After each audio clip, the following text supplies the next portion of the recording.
Hi, I'm Peyton Jernigan. I'm a sculptor in the Dallas area. I develop my own shapes with the aid of software. A lot of it I mentally think of ahead of time, similar to maybe traditional sculpting. I use the software to process it and create 2D flat pattern pieces that rivet together. So they're laser cut pieces that are brought together with a lot of time and assembly. They're put together and mounted in a bunch of different ways.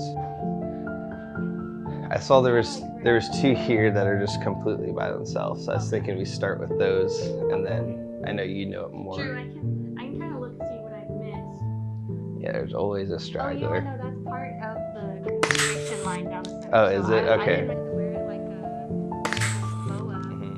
That would suck. It's kind of meditative, right, to Yeah, put them in. What I mainly started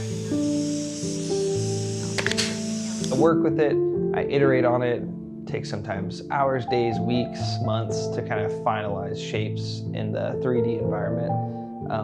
But almost always it's driven by that emotion. So it can either kind of come from two places. I'm either in a place in my life where I'm trying to do and express something, maybe something that's happened to me, or conversations I've had. A lot of them are driven by conversations I recently had, or maybe wish I had with certain people. And then kind of the other half of it comes from a place of trying to get just that cool shape made in real life. And then a lot of times I find that through that journey of just making something that I think is kind of an attractive form or an interesting shape, that during the process of the later steps, it kind of all pulls together and ends up being something pretty cool. Here's Cautious Optimism. So this is the very first one I made in 2023, December of 2023. Kind of see some of the resemblance. Kind of as if it's broken at the top is what we're looking at.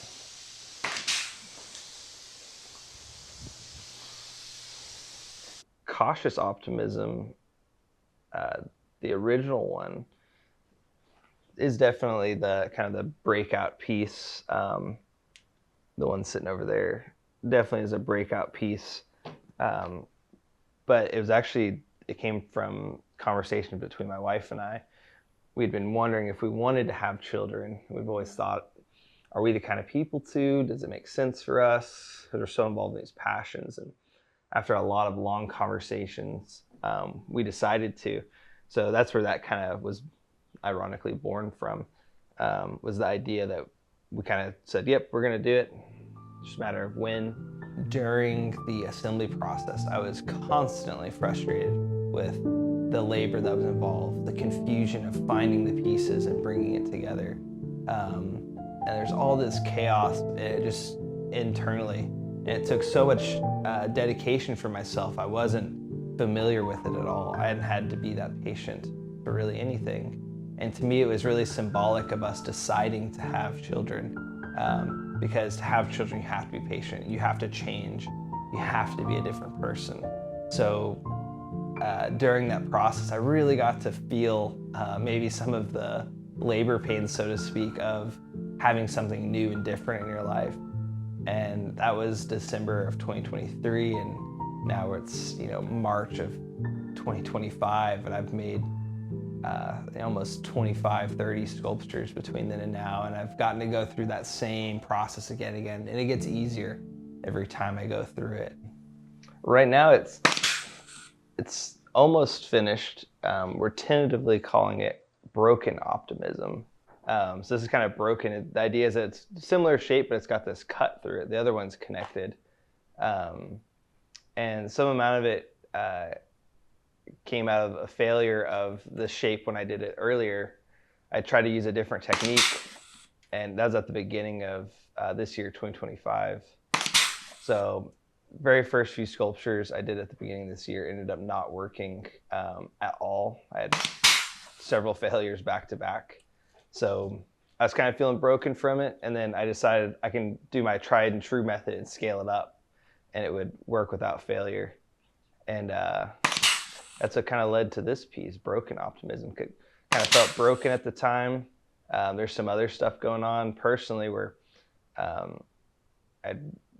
was trying to get kind of my spark back for making art. And this is kind of that breakthrough piece that I've been working on for a while to get back to it. So, yeah, soon it'll be finished. I'm excited for it. I think this is the largest one I've done. I think it's around 5,600 rivets or so. When I posted some of these on Reddit, I did it to the metalworking ones, right? And several people were like, I hope you used a pneumatic rivet gun for that versus a hand rivet gun for all of them, right? So it'd be really funny to get some like B-roll of me hand pulling these, which takes like 3 or 4 squeezes every time. The way I started with this sculpture technique really stemmed from not being able to, or not having the talent or the time to invest into traditional art form. I haven't really painted or drawn or sculpted in traditional senses. I really invested a lot of my time into using sculptures and 3D design to accomplish my expression. I really get a lot more expression when it is 3D. I've played around with 2D concepts where I use pen plotting with computer-generated toolpath, and it's not as, doesn't seem to scratch that same itch, but there's something just so satisfying about being able to have a finished piece, walk around it, see how it interacts with the physical world, and it's really more beautiful that way. One of the things I really hope that other people see when they look at my sculptures is to figure out how it was made. Because of the unique structure, it's almost organically made in some senses. So I'm really hopeful that I can kind of draw the newer generation of artists that maybe were the same spot I was in, where they didn't have the technical ability to, use a brush or sculpt in the same ways, but they're able to easily use computers and technology. And I'm really hoping I can kind of draw them into this and say, hey, there's this kind of sweet spot that you can still express yourself without the need of being great at drawing or painting, those other things. So hopefully I can kind of inspire the next group and generation of people, and really anybody, to help kind of join and understand that there's a niche here for this kind of art. One of my long-term goals is to have my own shop dedicated to making art. They can support me in making my sculptures as I continue to grow, and I can support them as they continue to grow through their careers. I can show them the techniques I've figured out, and we can kind of work together to develop new techniques. I'm hopeful that we can get to a place where I can find that kind of commonality with other people and kind of grow together. Yeah. If you thought that wasn't enough, we have all of these. These are old prototype ones, and this is the current rivet we use, but we kept every single stem so far. So through years of working with metal, transforming it from flat to formed, I got to really practice and understand what 3D forms look like to me in my mind. So I can almost look at just about anything and understand what it would look like in its folded or flat state. I'll be inspired by things outside in the world, but a lot of the times, just like an artist would sketch iterations on paper of different things they want to maybe see or paint or draw later, I do the same thing through my mind and through the computer. So I mentioned before that a lot of the sculptures take days, weeks, many hours to get the shape. Even though I may be finished with it, I look at it and really contemplate it for a while. So a lot of times I'll take that kind of mental snapshot of what the computer's showing and say, oh, I know this will look this way, or should feel this way, or will literally maybe be impossible to assemble. That's one of the interesting things with this technique is I can paint myself in a quarter, so to speak, where I'm not able to rivet or assemble the sculpture because of too tight of a bend radius. So there's limitations that I have to deal with, just like any other medium of art. Grab those feelings, kind of transform them into those key things like symmetry. There's all sorts of things you can do with it. Symmetry, continuity, fluidity, tangency, if something's smooth and continuous, and you'll see that there's a lot of experimentation that goes across. No two pieces are the same. I'm always trying different techniques. So if I have a certain memory or experience that could leverage the need for a different attempt or a different methodology, I'll always try to do that. I actually put this together first, roughly put it together, and the form was there without needing all the rivets. So by the end, you're putting in these rivets like we are now that are kind of unnecessary, but it is necessary because it helps, it keeps its final perfect form. There's this, what I call a scar that runs through it. It's a byproduct of the algorithm that generates this. So these scars I used to not like them, and I'd try to generate and regenerate so these wouldn't happen. But I've really embraced them just like kind of real scars. And instead of this sticking out being a problem, I can sit there and work on it and really try to get everything around it to help support it. So it is kind of one with the rest of the form. I'll normally spend a few hours kind of double checking and getting this tuned. You'll see that even with existing sculptures like Cautious Optimism, who's really stayed in her house for over a year, I'll still walk by it and kind of tweak it and look at it a little bit more and say, oh, I want this a little flatter or more curved. So that's what's great about sculpture in particular compared to kind of 2D or flat art, is you can look at it from so many different angles and get so many different perspectives on it, which really allows, like in something like this, to think of, my original shape is more designed when it's upright like this, but especially when we're working on it, we get to turn it and kind of interact with it in different ways. A lot of times as I'm finishing a piece, I've been working on it for hours, I've been thinking about it for weeks. I actually grow tired of it often, and it feels like I'm separated from it, but I use that time of building it as a meditative process. So whenever I'm finished with it, and I leave it and the lights go off, and that next morning, once it's finished, I get to look at it with a fresh set of eyes. And that's what I feel like is really when it's complete, even though you could see the form the entire time. And I'm really excited to kind of scale this up. That's one of my goals long-term, is to do these larger pieces, 5,000 plus rivets, really only. Actually, no, this one is better. So this technique is better, yeah. So in this scenario, I'm gonna look for this piece. I'll move him away from the sculpture. And then now my goal is to look for this shape in this mess of parts. Yeah, that's him. Ah, you got him first. So that's the difference between these two pieces. Now for the fun part of attaching it to the sculpture itself. I normally try to do as little as possible, try to put as few rivets in as possible. This is kind of a tough scenario because there's a lot of pieces that are coming together. This curvature in particular, this kind of whole area, is quite chaotic. So I need to make sure all the pieces are in the right orientations, because you can see this can go all over the place. So I need to make sure this is on the right level. And although I can put a rivet maybe through this location, that's not where it's supposed to go. It's probably going to go maybe lower down, and that's what will make that curve happen. So it gets kind of overwhelming because I'm not sure where the pieces are going to line up, or you just kind of have to trust that the software is doing what it should do.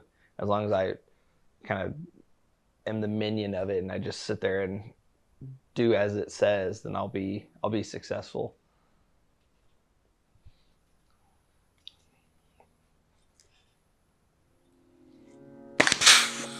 I've been scaling the quantity of sculptures, the quantity of rivets. So each one has, is growing, and it becomes more and more challenging.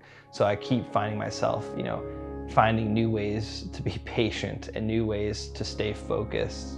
and new ways to stay dedicated to what I'm doing. As I'm working on it, I'm kind of getting more familiar with topology and where everything's supposed to be. And I've now figured out where this top one should go. So I kind of naturally will find the answer will kind of reveal itself as I'm working through it, because it's very chaotic, especially in times like this. Your fingers will hurt. You're pushing against yourself trying to make it all fit up. And then it's almost like you realize that the light at the end of the tunnel isn't a train heading for you. It's actually something good. So it takes quite a bit of imagination to make sure I understand that the curves are happening the way I expect them to. And something I'm always trying to do is watch the overall form. So there's a lot of flexibility in these sculptures, and it's got a place where it wants to be. And my goal is to try to find that form. And I'm working with the sculpture, it's working with me, because if it doesn't want to be in a particular position, it won't let it. It'll fight me every step of the way.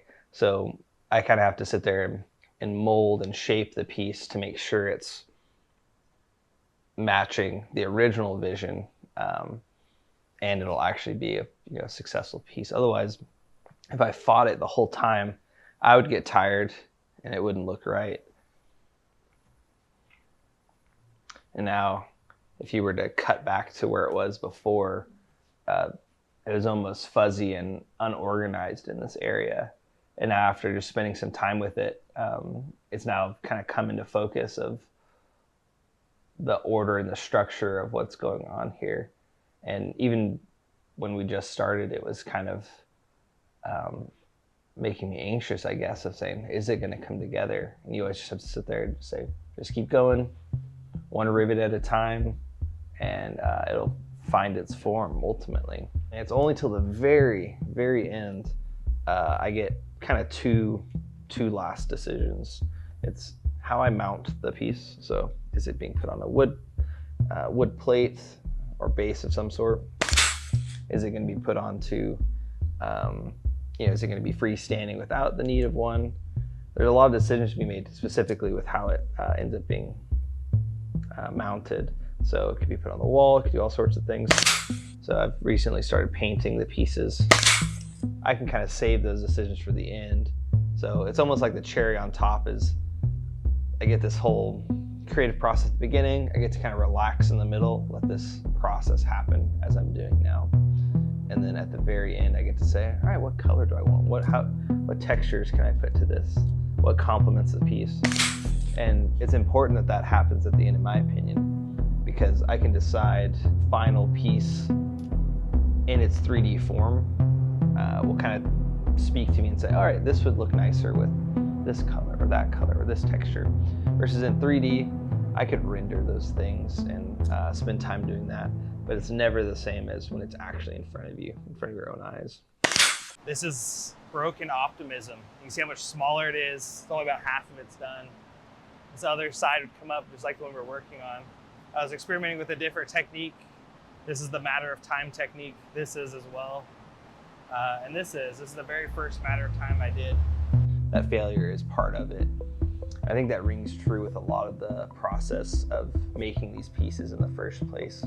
I have a lot of the first sculptures that I've made that aren't really sellable, but they're great reminders to myself of kind of where I started and kind of that foundation of failure that I needed to get to where I am now. Almost standing on the shoulders of my past failures in a positive way. Number one most important supporter is my wife. She helps me with simple sculptures. She gives me all sorts of opinions about the final shapes before we cut them out. She supported me through all the money spent developing the technique, and so supportive every step of the way. Probably second most important is Visreel, the company I work for, my family-owned company. They've been so generous to allow me to use the equipment and on my free time to make these pieces and kind of test the ideas. I think one of the most important things I've learned through creating sculpture Most of it is internal, but communication is so important. Talking with other people, expressing your feelings, working with others to accomplish, and discuss, differences and commonalities and experiences that have been shared is so important. There's always going to be abstract sculpture in the world. So in that sense, I'm not unique. There's always people that are going to derive meaning in their sculptures. In that way, it doesn't make me very unique. The stories could be unique, but I really think what makes my process unique is kind of the innovation of trying to push and grow the medium as a whole. There's very few people that work with metal in the same way I do. And my hope is that I can continue to keep pushing the limits and keep growing the technique and ultimately sharing it with others, so I can kind of pave a new way. Maybe it's not so much metal as it's the form. So I think of the shapes quite often. There's been many late nights after assembling for hours and hours. I'll close my eyes and all I'll see are the geometric, hexagons, pentagons, septagons, octagons that are made by my sculpture pieces. So I feel like I kind of live it, sleep with it, dream about it pretty frequently. So I think there's always some intrinsic nature to want to make something that will last longer than you. A lot of my forms that I've made, I'm hoping will stand, the test of time. Although delicate and very light, the materials chosen and the finishes chosen should last much longer than me. So I think there's always that drive to have something that outlives you, to memorialize yourself or that experience long after you're gone. The connections are why the sculpture's there, why I stay dedicated to it while I'm building it, and really why it will stay after I'm gone as well.